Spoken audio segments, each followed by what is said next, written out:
Advisor to presidents and world leaders whose message of faith reached millions of people around the world. And tonight, a family spokesman announced the Reverend Billy Graham will lie in repose for 2 days next week in Charlotte, North Carolina, before an invitation-only funeral next Friday.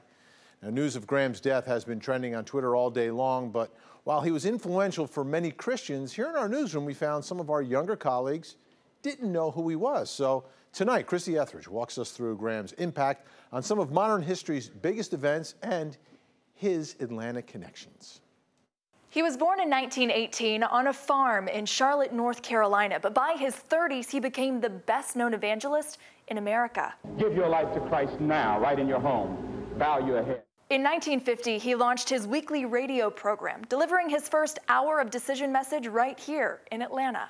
An Associated Press dispatch from Hong Kong and an Atlanta paper this morning states that observers in that British colony have a bad case of war jitters, and many feel that the Third World War is just around the corner. For the last 70 years, he's been there for every big moment, praying. He ministered with fellow Reverend Dr. Martin Luther King Jr. Georgia Congressman John Lewis was there when this picture was taken. Two sons of the South, one black, one white, but they were trying to do the same thing in so many ways. Graham bucked society by integrating his own crusades and refusing to go to other places like South Africa until they did too. Christianity is not a white man's religion, and don't let anybody ever tell you that it's white or black. His influence moved from the pulpit to palaces to the presidency, advising 12 sitting presidents, starting with Harry Truman, including Georgia's own Jimmy Carter. Of all those who bring this message of peace from the Prince of Peace, Billy Graham is in the forefront. Fast forward several years, and he was there to address the nation after 9/11. We're facing a new kind of enemy. We're involved in a new kind of warfare, and we need the help of the Spirit of God.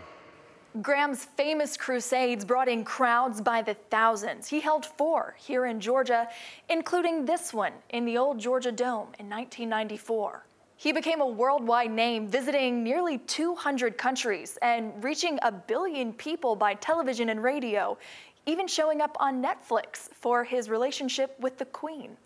We have all gone astray, with everyone turned to his own way. And when you turn to your It's rare and not entirely reassuring to see religious certainty in someone so young. But his final message remained as humble as his beginnings. The moment that I die, I'm going to be in the presence of God. And it's going to be a wonderful life.